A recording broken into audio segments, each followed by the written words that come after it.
मैं रवि कुमार, स्वागत है रेनिशा आईएएस में। और जो भी रेनिशा आईएएस से जुड़े हुए हैं, चाहे प्रारंभिक परीक्षा या मुख्य परीक्षा से, उनकी तैयारी तो तीव्र गति से शुरू हो ही चुकी है। जो घर में तैयारी कर रहे हैं, निश्चित रूप से इंतज़ार मत कीजिए, हमारी यही सलाह रहेगी। और एक चीज़, बहुत सारे अभ्यर्थी जो हैं किसी न किसी कारण से हीन भावना से ग्रसित रहते हैं। चाहे रिजल्ट मिस कर गया या परिवार समाज के कुछ लोग कुछ बोल दिए कि आपका नहीं हो पाया, या किसी भी अन्य कारण से, है ना। तो इन सभी चीज़ों को हटाइए।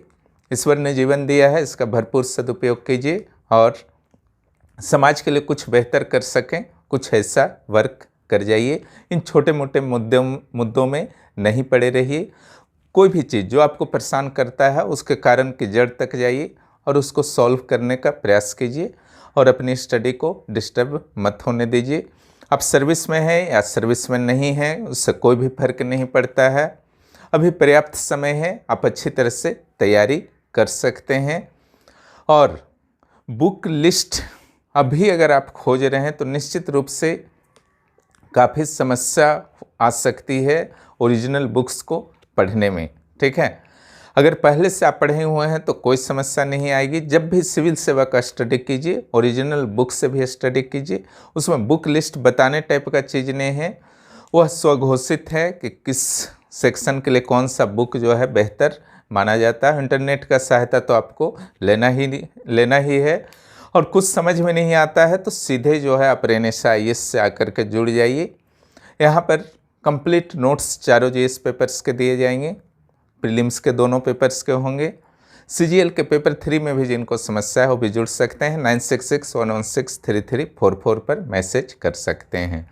चलिए, आज हम लोग जो चर्चा करने वाले हैं, मोहम्मद बिन तुगलक, जो छठा में आया था, तो 7वां के लिए उससे मैंने छोड़ दिया था, लेकिन इस बार फिर से यह इम्पोर्टेंट बन पड़ा है। हालांकि 1-2-3 साल नहीं आता है, फिर भी अब संभावना तो इसकी ज़रूर बन गई है कि इस बार भी आ सकता है। तो नोट्स तो इसका आपको प्रदान कर दिया गया है।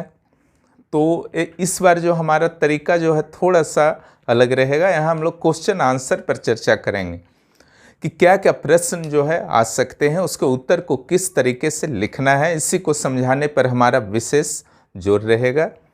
तो आज भी उसी प्रक्रिया की शुरुआत मैं आज से ही कर रहा हूँ। आशा है इससे आपको और ज़्यादा लाभ होगा, है ना।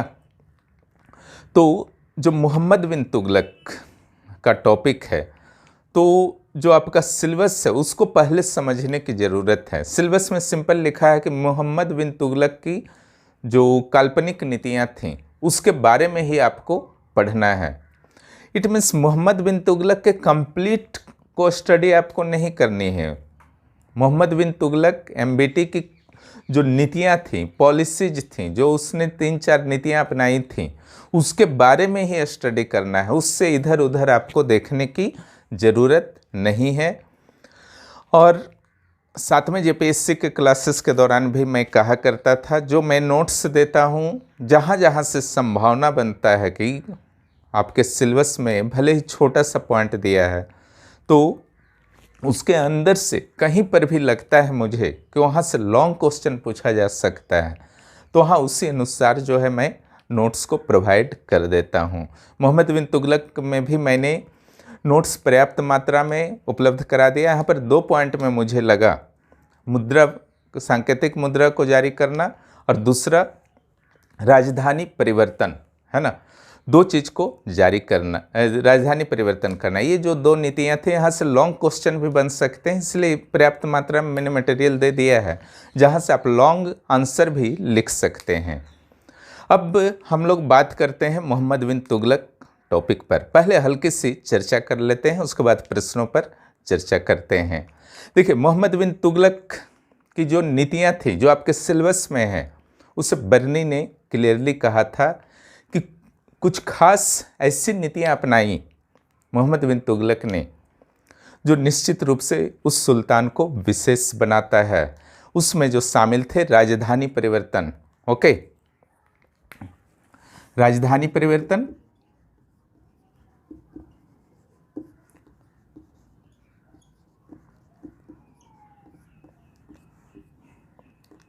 सांकेतिक टोकन करेंसी, सांकेतिक मुद्रा,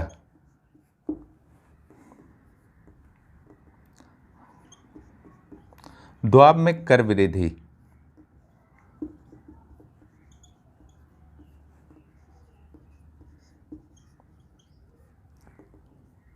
कराचिल खुरासान अभियान।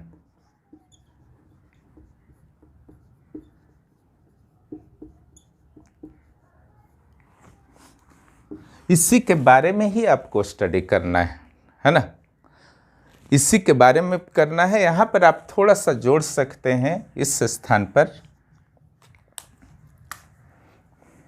कृषि सुधार,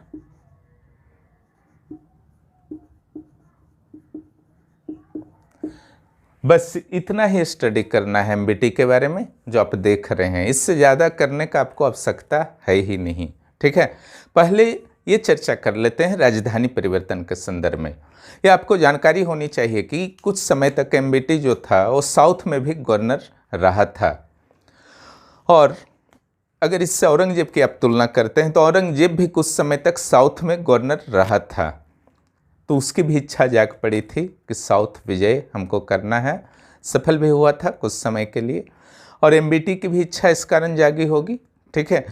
तो जब राजधानी परिवर्तन की बात होती है तो दिल्ली से 700 मील दक्षिण दौलताबाद, यानी कि देवगिरी, जो देवगिरी था उसी का नाम दौलताबाद कर दिया था, तो देवगिरी को ले गया था। इसका अगर स्टडी का बात है तो क्या स्टडी करना है, इसके क्या कारण थे, है ना, इसका क्या प्रभाव पड़ा, इस संदर्भ में आप वहाँ पर स्टडी कर सकते हैं राजधानी परिवर्तन में।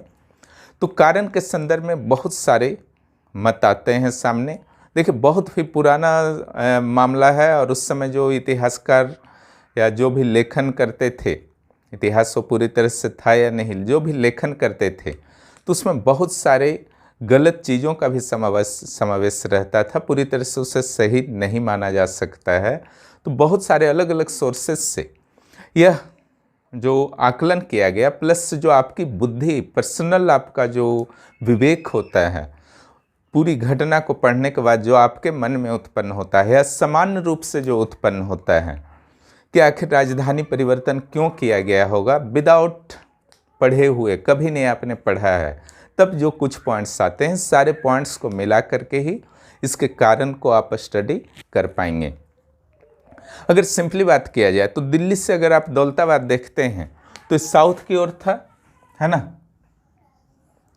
यहाँ दिल्ली है, यहाँ पर दौलताबाद है, 700 माइल है टोटल।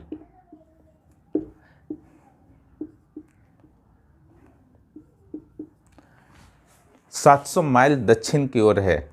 तो यहाँ पर चूंकि इसका एक अनुभव था एमबीटी का, साउथ में शासन का, और नॉर्थ तो उसका नियंत्रण में था ही, नॉर्थ इंडिया, तो उसको लगा क्यों ना ऐसा जगह राजधानी बनाया जाए जहाँ से, ये देखिए बहुत साउथ में भी नहीं है देवगिरी, कि एकदम यहाँ सुदूर दक्षिण में है, ऐसा भी नहीं है। उसको लगा यहाँ से हम दोनों जगह नियंत्रण कर सकते हैं। तो बर्नी का कहना था कि मिडिल में जो स्थिति थी, जहाँ से पूरे साम्राज्य की दूरी लगभग बराबर होती थी, इसलिए सुल्तान ने दौलताबाद को राजधानी के रूप में चुना। इसके अलावा जो कारण आप बता सकते हैं, निजी प्रशासनिक अनुभव, सुल्तान का निजी प्रशासनिक अनुभव को भी आप कारण बना सकते हैं, जिसके कारण उसने राजधानी दौलताबाद बनाने को सोची होगी। एक मत जो है इब्न बतूता देता है, ठीक है। इब्न बतूता का कहना था कि दिल्ली की जनता में से कुछ ने सुल्तान को निंदनीय पत्र लिखे थे। निंदनीय पत्र इट में सुल्तान की निंदा की गई थी। इस कारण दिल्ली की जनता से सुल्तान जो था क्रुद्ध रहा, असंतुष्ट रहा करता था, और दिल्ली की जनता को सबक सिखाने के लिए इसने राजधानी परिवर्तन कर दिया, है ना। और इसका समर्थन इसामी ने भी किया है, ओके। तो ये सब जो आपका कुछ कारण है, उसको कारण में आपको पॉइंट्स लिखते जाना है। आपके मन में उत्पन्न जगह जगह प्रश्न होंगे, है ना, कि आखिर ऐसे कैसे हो सकता है कि सुल्तान जो है अपनी ही राजधानी की जनता से जो आपका असंतुष्ट रहे और उसको सबक देने के लिए 700 मील दूर जो है, 1000 किलोमीटर से ऊपर 700 मील दूर कहीं ले जा कर के राजधानी बना दे। प्रश्न जहाँ जहाँ उठ रहा है ही मूल्यांकन में मदद करेगा, ही आपका परीक्षण में मदद करेगा, है ना। एक कारण आपका बताया गया। दूसरा कारण गार्डनर का कहना था कि मंगोल आक्रमण का भय जो था वो दिल्ली में बहुत ज़्यादा बढ़ गया था, तो एक सुरक्षित राजधानी चाहिए था सुल्तान को, इसलिए वह साउथ की ओर चला। कई अन्य कारण बताया जाता है कि प्रशासनिक केंद्र का विकास जो है दक्षिण की ओर करना चाहता था सुल्तान। इसके अलावा इस्लाम का प्रचार करना या इस्लामिक संस्कृति के एक केंद्र के रूप में साउथ इंडिया में दौलताबाद को विकसित करने के उद्देश्य से भी राजधानी परिवर्तन संभवतः की गई होगी, है ना। तो ये सब तो आपके कारण रहे, है ना।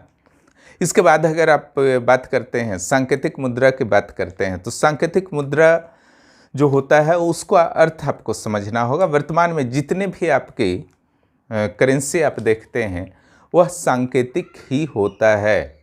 इट मीन्स जैसे एक कागज़ के नोट पर आपका लिखा हुआ है 2000 रुपया, उसे आप 2000 मान लेते हैं, लेकिन मार्केट में उस कागज़ को बेचने को जाएंगे तो उसका 2000 रुपया तो मिलेगा नहीं।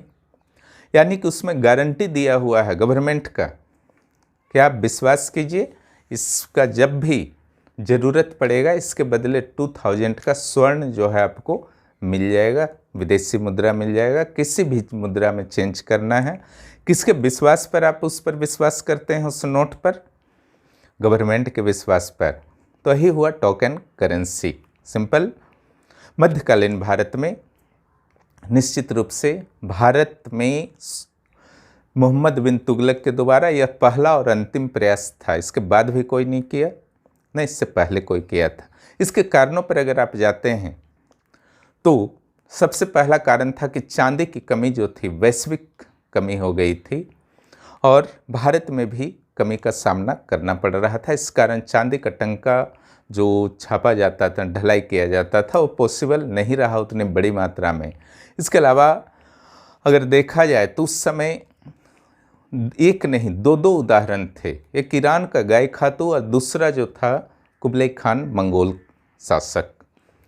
तो इन दोनों ने टोकन करेंसी चलाई थी जिसमें कुबलाई खान को सफलता मिला था, गाय खातू को पूरी तरह से सफलता प्राप्त नहीं हुआ था। क्लियर? ये दो चीज़ हो गया। तो सुल्तान के पास दो एग्जाम्पल उपलब्ध थे। सुल्तान तो था जोखिम लेने में काफ़ी तेज, है ना, तो या तो इसे अपनाता या नहीं अपनाता, क्योंकि दोनों उदाहरण थे सफलता असफलता के। तो इसने रिस्क ही लेना उचित समझा और इसने सांकेतिक मुद्रा को अपना लिया। इसमें क्या किया गया? ऐसे तो सोना और चांदी का जितना, अगर 100 रुपये का सोना हुआ तो वहाँ 100 अंकित होता था या चांदी, है ना। लेकिन इसमें क्या किया गया? पीतल, कांसा, तांबा इत्यादि में 100 रुपया लिख करके अपना गारंटी पर जारी कर दिया गया। क्लियर? तो यही हुआ आपका सांकेतिक मुद्रा। तो यहाँ पर इसके अलावा जो अलग अलग और कारण बताए जाते हैं। विजय की इच्छा थी सुल्तान की, विदेशी विजय की। जैसे खुरासान पर अटैक करने का इसने प्लान बनाया, कराची पर अटैक किया। तो एक बड़ी सेना की आवश्यकता थी, उसको वेतन देना संभव नहीं था। इसके लिए भी इसने क्या किया कि सांकेतिक मुद्रा को जारी किया। क्लियर? तो यहाँ पर क्या होता है कि मुद्रा तो उसने जारी कर दिया, लेकिन प्रशासनिक और तकनीकी संरचनाएं उस समय इतनी अधिक डेवलप नहीं थीं कि सांकेतिक मुद्रा को पूरी तरह से प्रमाणिक बना पाती, सुरक्षित बना पाती, ताकि उसका नकल न किया जा सके। संभव था, ठीक है, कि अत्यधिक प्रयास के बाद शायद इसे कुबलाई खां की तरह रोक पाता, लेकिन ऐसा नहीं कर पाया सुल्तान। और स्थिति ये हो गई, जहाँ जहाँ पर भी आपके धातुकर्मी लोग थे उनको पीतल, कांसा वगैरह दे करके आम जनता भी सिक्का जो है छपवाने लगे, ढलवाने लगे, है ना। ये तो अजीब स्थिति थी। इसके कारण क्या हुआ, 4 वर्षों में ही वापस लेना पड़ा व्यापार वगैरह को भारी नुकसान हुआ, अविश्वास हो गया मनी के प्रति। इसके कारण सुल्तान को वापस लेना पड़ा। लेकिन उसने जो सरकार के द्वारा जारी किया गया था सिक्के, उसी के बदले स्वर्ण या चांदी जनता को वापस किए। जो नकली सिक्के थे उसकी विशेष रूप से पहचान की गई और उनके बदले जारी नहीं किए गए, है ना। तो यहाँ पर देखिए, मुद्रा व्यवस्था छठी जेपीएससी का मुख्य परीक्षा में लॉन्ग क्वेश्चन के रूप में आ गया था। तो इसमें अक्सर कहा जाता है, मैं चैनल में देखता हूँ शिक्षकों के द्वारा भी या फिर कई स्टूडेंट्स का भी यह मानना है कि इसमें लॉन्ग क्वेश्चन कैसे लिखा जा सकता है। मैंने नोट्स दे दिया है, लॉन्ग क्या, इसमें हजारों वर्ड्स में आप लिख सकते हैं, है ना। अर्थशास्त्र से इसको जोड़िए, अपने सारे नॉलेज से जोड़िए, उसका एनालिसिस कीजिए, क्यों नहीं लिखा जा सकता है। बहुत संभावना है, हर टॉपिक पे आप लिख सकते हैं, वो कोई मैटर नहीं है ना। इसके बाद आते हैं द्वाब में कर वृद्धि। द्वाब में कर वृद्धि ये तो अलाउद्दीन खिलजी ने भी किया था, इसने भी किया। आर्थिक स्थिति को अपना सुदृढ़ करने के लिए राजधानी परिवर्तन, मुद्रा व्यवस्था, इसमें भारी नुकसान जो है निश्चित रूप से सल्तनत को उठाना पड़ा था। तो उसकी भरपाई कुछ हो जाए, इसके लिए इसने क्या किया था कि द्वाब में, द्वाब का अर्थ होता है गंगा और यमुना के बीच का क्षेत्र जो बहुत ही उपजाऊ माना जाता है। द्वाब में टैक्स में वृद्धि कर दिया, बहुत स्लाइट वृद्धि किया था, 5% से 10%। लेकिन फिर भी विद्रोह हुए। क्यों हुए? क्योंकि अकाल वहाँ पर आ गया। ये निश्चित रूप से दैवीय था, पता नहीं था सुल्तान को कि अकाल आने वाला है, लेकिन आया, है ना। लेकिन सुल्तान से ही गलती हो गई कि अकाल आने के बावजूद जो बढ़े हुए दर से टैक्स कलेक्शन का प्रयास जो है जारी रखा गया, जिसके कारण न सिर्फ किसानों ने बल्कि जमींदारों ने भी भारी विद्रोह कर दिया। यहाँ तक कि फसलों में भी आग लगा दी गई ताकि टैक्स न देना पड़े। क्लियर?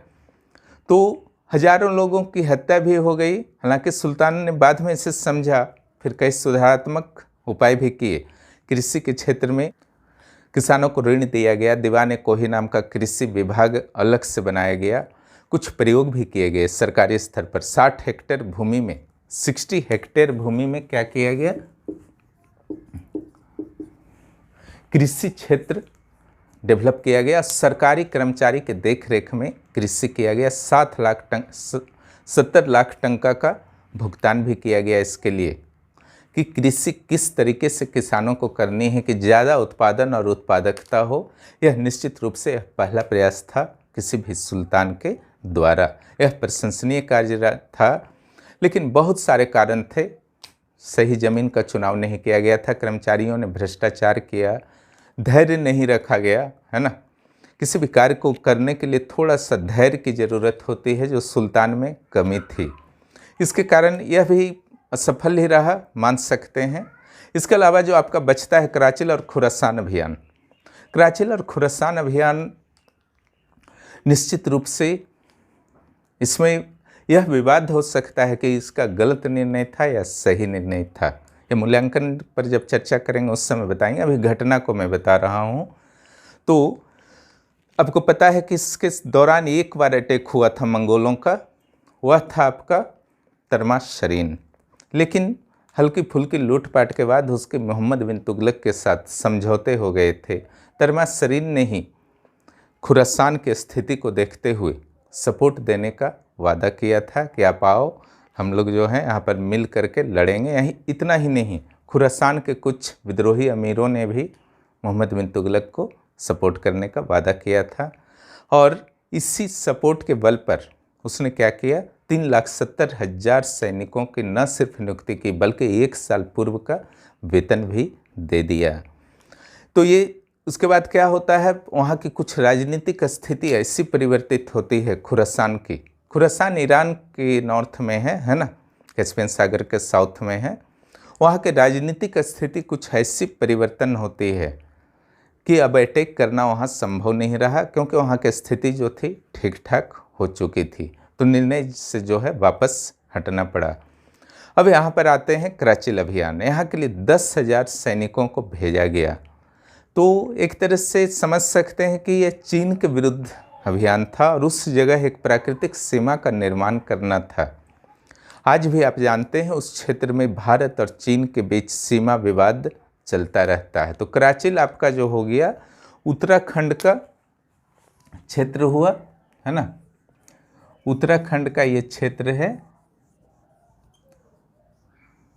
इस जगह में आपका कराचिल है। ओके, कुमायूं क्षेत्र में, कुर्मांचल या कुमायूं कराचिल उसी क्षेत्र में है। तो वहाँ पर एक नियंत्रण रखना चाहता था, जिस तरीके से सियाचिन पर भारत नियंत्रण रखता है ना। लाभ तो विशेष वहाँ पर नहीं है, प्राकृतिक ऐसा सिचुएशन है, लेकिन रणनीतिक लाभ है। तो यहाँ पर आप रणनीतिक दृष्टिकोण से आप इसे देख सकते हैं। तो ये सारे प्रयास थे जो आपके सिलेबस में पढ़ने हैं। हम लोग अब प्रश्नों पर चर्चा करते हैं। मैंने प्रश्न लिख दिया है। एक सिंपल प्रश्न आपका बन सकता है, मोहम्मद बिन तुगलक की काल्पनिक नीतियों का विवरण दें, है ना। यहाँ बहुत ही सिंपल उत्तर आपको दे देना है। एक आपको भूमिका देना है, मेन बॉडी पार्ट, बीच वाला जो पार्ट होता है, अच्छा प्रेजेंटेशन के साथ सारे चारों पांचों नीतियों को समझाते हुए उसके अलग अलग पक्षों पर विवरण देते हुए दे देना है।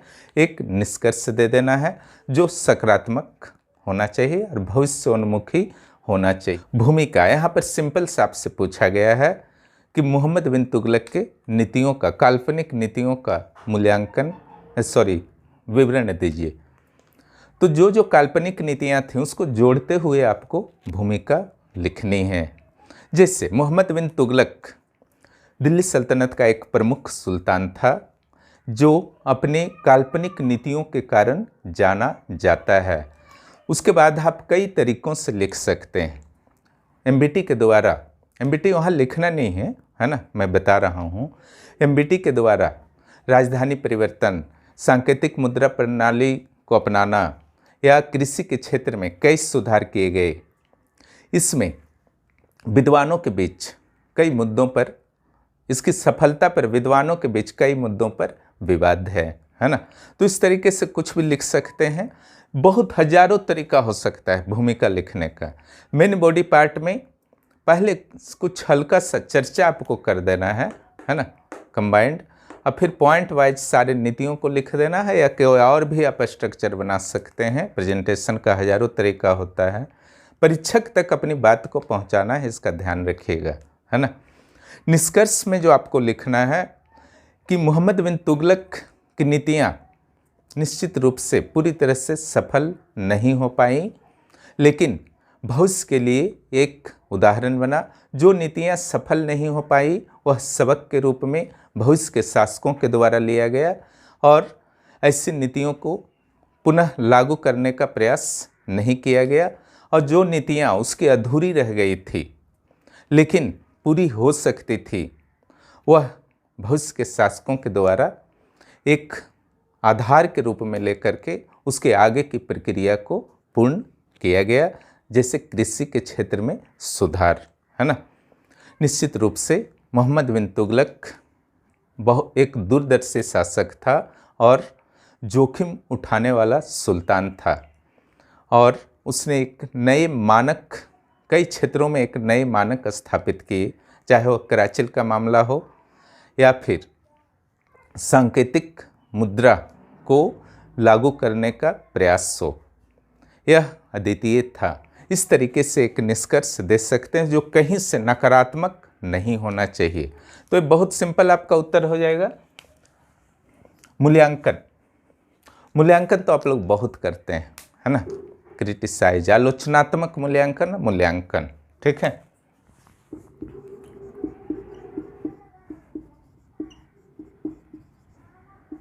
आलोचनात्मक मूल्यांकन, सिर्फ आलोचना, परीक्षण, आलोचनात्मक परीक्षण, है ना। मूल्यांकन में जो है आपका, जब आप करते हैं तो इसका अर्थ नहीं है कि चारों योजना को छोड़ देना है, लास्ट में सिर्फ मूल्यांकन कीजिए। परीक्षक को आपको बताना होगा कि आप चारों योजना के बारे में भी जानते हैं। इसका भूमिका, जब मूल्यांकन आएगा तो इसका भूमिका में हल्का सा चेंजिंग आएगा, है ना। मूल्यांकन वाले प्रश्नों के भूमिका में कुछ आपको चेंजिंग करनी है। मोहम्मद बिन तुगलक एक ऐसा सुल्तान था जो अपने काल्पनिक नीतियों को लागू करने के कारण जाना जाता है। इसकी काल्पनिक नीतियाँ निश्चित रूप से पूरी तरह से सफल नहीं हो पाई थी। इसके कुछ प्राकृतिक कारक थे, कुछ दैवीय कारक थे, तो कुछ मानवीय भूल के श्रेणी में भी शामिल थे। ज़्यादा लंबा भूमिका आपको नहीं लिखना है। कुछ कोट्स शुरू में लिख सकते हैं। कोट्स स्वनिर्मित भी हो सकता है अथवा किसी विद्वान के द्वारा भी कहा जा सकता है, या फिर जो भी आपने पढ़ा है उस सुल्तान के द्वारा, शासक के द्वारा, किसी मंत्री के द्वारा कहा गया है उस संदर्भ में, उस काल में, तो निश्चित रूप से आप लिख सकते हैं। लेकिन क्वेश्चन से जुड़ाव रखना चाहिए, है ना। जहाँ तहाँ से जो भी कोट्स डाल दीजिएगा तो उसका प्रभाव नकारात्मक ही जाएगा। तो मूल्यांकन का इस तरीके से आपको देना है भूमिका, जैसा मैंने बताया। और इसका मेन बॉडी पार्ट में जो होगा, सारी योजनाओं को जो आपने पहले वाले में लिखा था, फर्स्ट वाले में, उससे थोड़ा सा इसको संक्षिप्त रखना है। उतना डिटेल में आप नहीं जाएंगे, क्लियर, क्योंकि मूल्यांकन में भी आपके वर्ड जो हैं खर्च होने वाले हैं। संक्षेप करना है और सारा भरना भी है। तो उसके लिए तो मैं बताता हूँ, ठीक है। गागर में सागर थ्योरी, GMST। तो गागर में सागर थ्योरी को ही वहाँ पर अपनाना होगा कि सारा का सारा चीज़ आ जाए। इसके लिए ही मैं सिनॉप्सिस शॉर्ट नोट्स आप लोगों को बनवाता जा रहा हूँ ना, कि ये सब समस्या आपको ना हो, क्योंकि नॉलेज तो काफ़ी होता है, जब धीरे धीरे पढ़िएगा तो उसको शॉर्ट करने की समस्या बहुत ज़्यादा होती है। सिनॉप्सिस बनाने की आदत अगर आपकी रहेगी तो इस समस्या दूर हो जाएगी। तो यहाँ पर भूमिका लिखने के बाद जो चारों आपका प्लान उसका है, 4-5 प्लान है, उसको शॉर्ट में लिखना है, उचित प्रेजेंटेशन को देते हुए। उसके बाद आपको मूल्यांकन करना है। मूल्यांकन तो आप फिल्म क्रिकेट का काफ़ी किए हैं, यहाँ कुछ नहीं करना है। सारी योजनाओं का मूल्यांकन करना है। कंबाइंड मत कीजिए, है ना। वहाँ लिखिए भी नहीं कि इस योजना का हम कर रहे हैं, पैरा चेंज कर करके लिखिए। हेडिंग सब हेडिंग देने का वहाँ पर ज़रूरत नहीं है, जिससे आपका राजधानी परिवर्तन का क्या मूल्यांकन हो सकता है ना। तो यहाँ पर अलग अलग विद्वानों द्वारा जो मत दिया गया है उसका पक्ष में है या विपक्ष में है, उसको आपको मूल्यांकन करना है। जैसे कई विद्वानों का कहना है कि राजधानी परिवर्तन करने के बाद दिल्ली की जनता को बाध्य किया गया था कि वह दौलताबाद की ओर जाए। लेकिन ध्यान रखिएगा, चूँकि मूल्यांकन का प्रश्न है, इसलिए शुरू में ही आपको ध्यान रखना होगा कि जब चारों योजनाओं का विवरण दे रहे हों तो ये लाइंस जो मूल्यांकन में लिखने वाले हैं वहाँ पर नहीं आने चाहिए। लेकिन सिंपल विवरण अगर आप दे रहे हैं तो ये पहले आप डाल सकते हैं, उसके साथ ही इन सारे लाइंस को डाल सकते हैं। लेकिन मूल्यांकन में अगर पहले डाल दीजिएगा फिर यहाँ डालिएगा तो रिपीटेशन का केस हो जाएगा, वो सही उत्तर के लिए नहीं माना जाता है। तो यहाँ पर जो आपको लिखना है, कई विद्वानों के द्वारा कहा जाता है कि राजधानी परिवर्तन के बाद जनता को बाध्य किया गया था सजा देने के लिए, है ना, बाध्य किया गया था कि वह दौलताबाद को चले। तो यहाँ आपको स्पष्ट करना है कि ऐसा नहीं था, क्लियर। क्योंकि अगर ऐसा होता, बाध्य किया जाता, तो निश्चित रूप से सुल्तान जो दिल्ली से जनता छोड़ करके अपने संपत्तियों को वहाँ से दौलताबाद की ओर आई थी, उनके लिए रास्ता में सुरक्षा की व्यवस्था नहीं करता, उनके लिए पेड़ पौधे नहीं लगाता, सराय में खाना पीना, सुरक्षा इत्यादि की व्यवस्था नहीं करता, यहाँ तक कि संपत्ति जो उन्होंने छोड़ करके आया था उसका मुआवजा भी दिया था सुल्तान ने। ये पॉसिबल नहीं था अगर वो बाध्य किया रहता, क्लियर। दूसरा, यहाँ पर जो मूल्यांकन का पक्ष है, अधिकांश लोग इसे गलत मानते हैं, है ना। तो वहाँ पर आपको संभावना खोजना है कि क्या कुछ सही इसमें था डिसीजन, वो भी मूल्यांकन का ही एक पक्ष होगा। परीक्षक को आपको बताना है कि नहीं, पूरी तरह से एकदम कोई भी निर्णय गलत नहीं होता है, क्योंकि वह भी भारत का सुल्तान था। तो वहाँ पर कैसे आप पॉइंट्स खोजेंगे, थोड़ा दिमाग पर जोर लगाइए। वहाँ पर लिखना है कि ऐसा नहीं था कि पहली बार कैपिटल चेंज हुआ था भारत में पहली बार कैपिटल चेंज का केस आया था। उससे पहले प्राचीन भारत में हो या सुल्तान के बाद, दिल्ली सल्तनत के बाद भी राजधानी परिवर्तन के सैकड़ों उदाहरण पड़े हुए हैं। निश्चित रूप से इस मामले में यह अलग था कि सुल्तान ने प्राकृतिक सीमा, जो विंध्याचल माना जाता था नॉर्थ और साउथ इंडिया का, सुल्तान ने प्राकृतिक सीमा को क्रॉस करते हुए राजधानी परिवर्तन किया था, जिसके कारण समस्याएं आई। लेकिन सुल्तान का व्यक्तित्व का जो एक नकारात्मक पक्ष था कि वह धैर्यहीन था, धैर्य नहीं रखता था। शायद अगर कुछ दिनों तक दौलताबाद में रहता तो दिल्ली और दौलताबाद दोनों केंद्र के माध्यम से वह पूरे भारत पर नियंत्रण करने वाला एकमात्र शासक बन सकता था।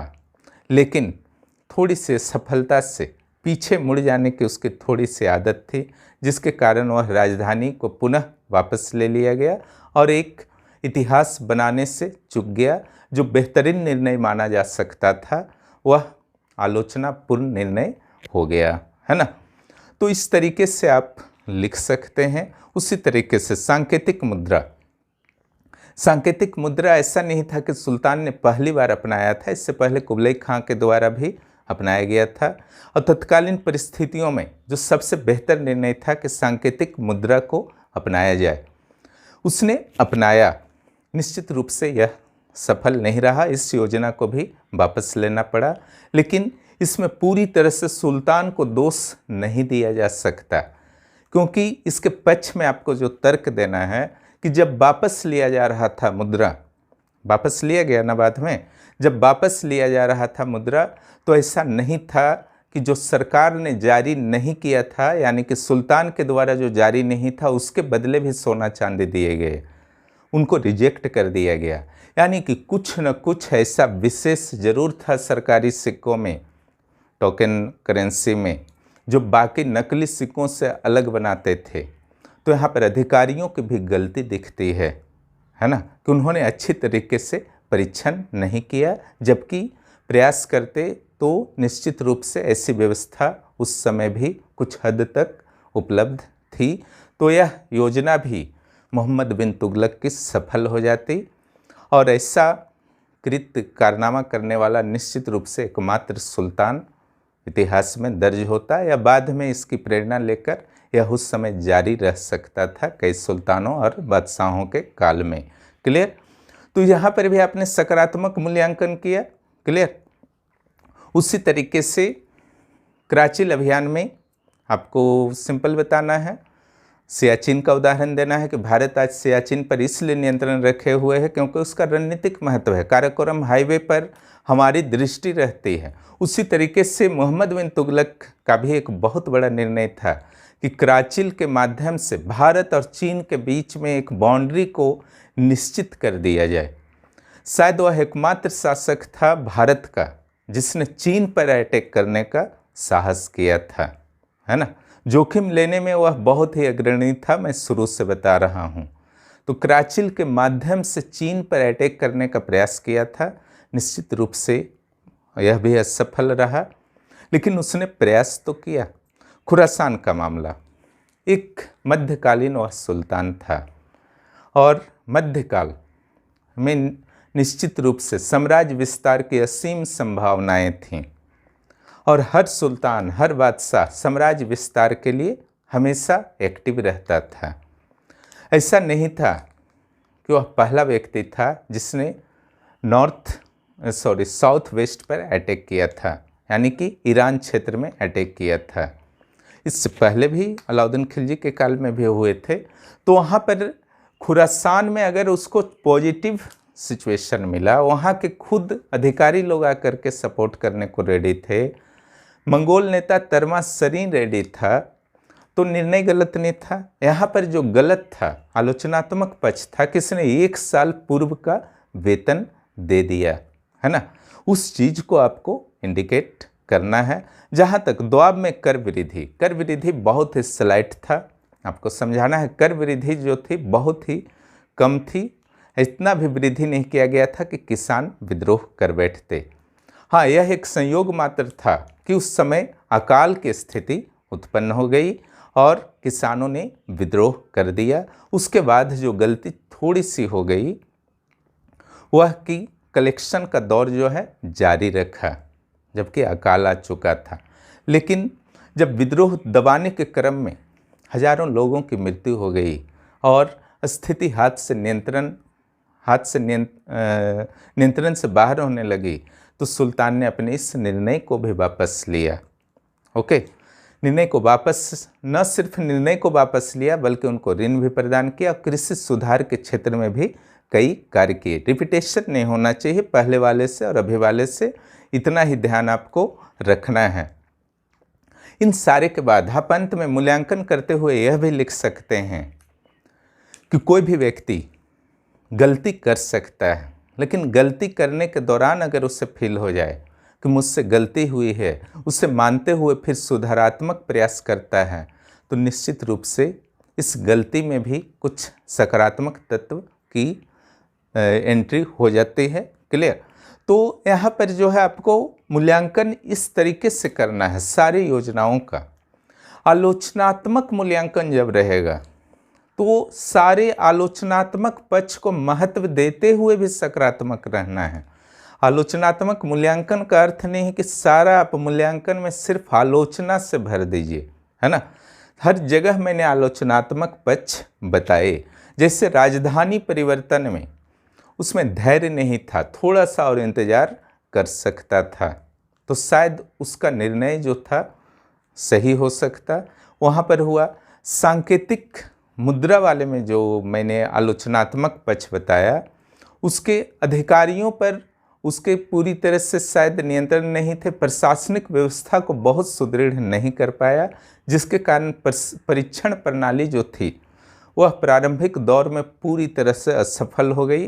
हालांकि बाद में जब गहराई से परीक्षण करवाया तो उसने सिर्फ असली सिक्कों के बदले स्वर्ण और यानी कि जो सरकार द्वारा जारी किए गए थे स्वर्ण और चांदी का भुगतान किया। कृषि वाले में आलोचनात्मक पक्ष में वही लिखना है। आलोचनात्मक मूल्यांकन जब करना है तो आपका वही लिखना है कि जब अकाल आ गया था तो कम से कम रोक देना चाहिए था। क्लियर? तो ये सब में आलोचनात्मक मूल्यांकन जब करेंगे, आलोचनात्मक पक्ष को थोड़ा सा मजबूत करना है आपको। क्लियर? अगला जो आपका है परीक्षण और कहाँ तक सफल रहा, दोनों एकदम एक चीज़ है। इसका परीक्षण कीजिए और कहाँ तक सफल रहा, दोनों एकदम समान है, कोई कन्फ्यूजन नहीं है। तो इसमें आपको क्या करना है, जो भी उसकी नीतियाँ थीं उसका आपको परीक्षण करना है। तो देखिए, मूल्यांकन से बहुत ज़्यादा अलग नहीं होगा, इसके पक्ष वाले क्या क्या चीज़ थे। जैसे आपका राजधानी परिवर्तन, उसका पक्ष में क्या क्या था, है ना। दो प्रशासनिक केंद्र का विकास करना, दक्षिण में इस्लामी संस्कृति का विस्तार करना, अपने जो प्रशासनिक अनुभव थे साउथ में उसको अपनाना, पूरे भारत पर प्रभावी तरीके से नियंत्रण करना। नकारात्मक तत्व ये था कि जनता को भी आना पड़ा, है ना, भले ही स्वेच्छा से आई हो लेकिन आना तो पड़ा। फिर निर्णय लेकर के वापस हो जाना, वापस ले लेना, फिर दिल्ली जो आपका राजधानी में चेंजिंग करना। उसी तरीके से हर जगह का पक्ष और विपक्ष, चारों पांचों योजनाओं का पक्ष और विपक्ष, जो भी पॉइंट्स आपको लगता है लिख दीजिए। उसके बाद एक अपना फाइनल निर्णय दे दीजिए जो सकारात्मक होना चाहिए। परीक्षण सिर्फ रहेगा तो आपका सकारात्मक होना चाहिए। जो मूल्यांकन में मैंने चर्चा किया उसी अनुसार जो है आपको लिख देना है। लेकिन आलोचनात्मक परीक्षण रहेगा तो भी सकारात्मक ही रहेगा, लेकिन परीक्षण के दौरान जो है थोड़ा सा आलोचना भी करते जाना है। जो आलोचनात्मक पक्ष है उसको ध्यान दिलाते जाना है परीक्षक को कि ये गलती उसने किया था, है ना, ये गलती उसने किया था। उसके बाद आपका फाइनल निर्णय हो जाना चाहिए उत्तर के लास्ट में, वहाँ पर आपका परीक्षण हो जाता है। जब परीक्षण और मूल्यांकन आप करेंगे तो निश्चित रूप से आपको निष्कर्ष एक आध लाइन का लिख भी सकते हैं अंत में, या फिर नहीं भी लिख सकते हैं। परीक्षण मूल्यांकन ही आपके निष्कर्ष का काम करेगा। एक है क्या पागल सुल्तान था, है ना, तो उसकी भूमिका में सिंपल लिखना है। कई विद्वानों के द्वारा मोहम्मद बिन तुगलक को उसके काल्पनिक नीतियों के कारण पागल सुल्तान की भी उपाधि दी जाती है, पागल सुल्तान भी कहा जाता है।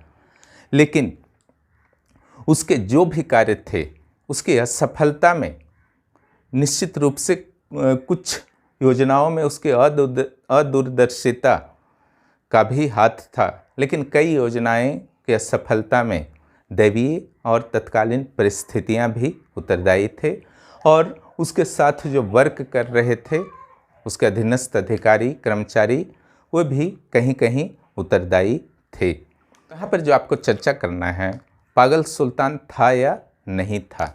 फिर वही चारों योजना है ना, चारों योजना को करते हुए जो मूल्यांकन में मैंने किया उसको ही आपको यहाँ पर करना है कि साउथ की ओर लाया उसने जो कैपिटल है ना। तो अगर कुछ दिनों तक अगर वो धैर्य के साथ रुक जाता और अपनी योजना को सफल करवा देता, आज सफल है ना, है ना, आज सफल है, पूरा इंडिया जो है एकीकृत है, नॉर्थ इंडिया के कुछ पार्ट सटे हैं लेकिन बाकी साउथ इंडिया नॉर्थ इंडिया तो एकीकृत है। तो अगर वो सफल करवा पाता तो निश्चित रूप से एक बहुत ही बड़ा निर्णय होता। तो ऐसा सुल्तान जो इतने दूरगामी अदूरदर्शी निर्णय जरूर था लेकिन समय से वह आगे था, ऐसे निर्णय ले सकता था जो अगर सफल हो जाता तो ऐतिहासिक सिद्ध हो सकता था, वह सुल्तान कैसे पागल हो सकता है। क्लियर। मूल्यांकन में जो मैंने कहा है वही सब लिख करके आप पागल के पक्ष में नहीं जाइएगा, क्योंकि एक पागल जो है सुल्तान नहीं बन सकता है। और जहाँ तक सांकेतिक मुद्रा है वहाँ पर भी सकारात्मक पक्ष को ही रखते हुए क्लियर कर दीजिएगा कि पागल सुल्तान का काम नहीं हो सकता है ना, क्योंकि आज सांकेतिक मुद्रा सफलतापूर्वक चल रहा है और इसका कोई विकल्प भी नहीं है। सांकेतिक मुद्रा मजबूरी है, क्योंकि इतने सोने और चांदी नहीं है कि अरबों की जनसंख्या के पास सबकी करेंसी जा पाए। क्लियर। और कराची अभियान के बारे में भी मैंने चर्चा कर दिया कि उसकी योजना क्या थी, चीन के साथ प्राकृतिक सीमा का निर्माण करना, तो एक पागल सुल्तान यह नहीं सोच सकता, है ना। खुरासान, तो ये भी आपका विस्तारवादी प्रवृत्ति को दर्शाता है, जो मध्यकालीन शासकों का एक सामान्य सा गुण था, तो ये भी पागल सुल्तान नहीं हो सकता। कृषि क्षेत्र, है ना, कृषि क्षेत्र जब उसने अपनाया, कलेक्शन करने का प्रयास किया तो विद्रोह हुआ, तो एक सामान्य रूप से विद्रोह को दबाया ही जाता है शासक के द्वारा। वो गलत था या सही था वो मूल्यांकन का बात है, लेकिन दबाया तो जाता है ना। लेकिन उसने अपनी गलती समझी, फिर कृषि के विकास के लिए काफ़ी प्रयास किए, यह पागल सुल्तान नहीं कर सकता है। लास्ट में जो आपको निष्कर्ष में लिखना है, वास्तव में मोहम्मद बिन तुगलक पागल सुल्तान नहीं था, बल्कि जोखिम उठाने वाला, विस्तारवादी और कुछ नए प्रयोग करने को प्रयासरत एक सुल्तान था। अतः मेरे विचार से ऐसा कहना उचित नहीं है ना। ये 2 लाइन आपका रहना चाहिए अंत में, बाकी आप किसी भी रूप में लिख सकते हैं।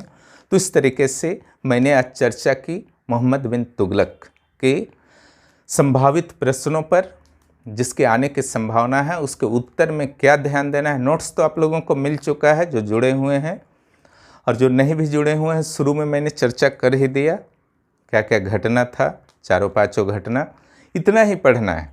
अब इसको कैसे तोड़ मरोड़ के दायां बायां करके आपको लिखना है, हर प्रश्न का उत्तर लिखा जाएगा, हर चीज़ आपके प्रैक्टिस में छुपा हुआ है ना। लेकिन उत्तर लिखने का आपका यही तरीका है। आशा है कि आपको पसंद आया होगा कि किस तरीके से लिखना है। जो भी इस चैनल पर नए हैं, चैनल को सब्सक्राइब कीजिए। आप पेड कोर्स से जुड़ना चाहते हैं तो निश्चित रूप से 9661163344 पर मुझे मैसेज करें। और जो भी नोट्स पेड मेंबर्स को दिया जा रहा, तो कई स्टूडेंट्स का कहना था कि किसी खास सब्जेक्ट की ज़रूरत है, तो वह नोट्स अभी फ़िलहाल मैं उपलब्ध करवा रहा हूँ, है ना, कोर्स के रूप में, जिसके उचित चार्ज ही लिए जाएंगे, ज़्यादा नहीं लिया जाएगा। लेकिन अलग अलग सब्जेक्ट के नोट्स जो हैं आपको अब मेरे एप्लीकेशन रेनेसा IAS पर उपलब्ध रहेगा। 14 जुलाई से मैं प्रयास कर रहा हूं कि आपको उपलब्ध कराया जाए, परसों से, है ना। तो आप लोग किसी खास सब्जेक्ट्स का नोट्स ले सकते हैं जो चरणबद्ध तरीके से दिया जाएगा। एक ही बार में सारा पॉसिबल नहीं है, धीरे धीरे सारा एप्लीकेशन पर चला जाएगा। और आप लोग जो 11वें जेपीएससी के एस्पिरेंट्स हैं अपना बेस्ट देने का प्रयास करते रहें, इंतज़ार मत करें वैकेंसी का, है ना। इंतज़ार कीजिएगा तो पीछे पड़ जाइएगा, क्योंकि हमारा जो मुख्य परीक्षा का बैच है वहाँ पर काफ़ी मेहनत कर रहे हैं कुछ स्टूडेंट, यानी कि बाकी लोग भी, बहुत लोग घर में भी कर रहे होंगे, है ना। तो उन लोगों से, ऐसे स्टूडेंट्स से आप पीछे पड़ सकते हैं। इसलिए देना है एग्ज़ाम तो आज से मेहनत कीजिए, इंतज़ार मत कीजिए।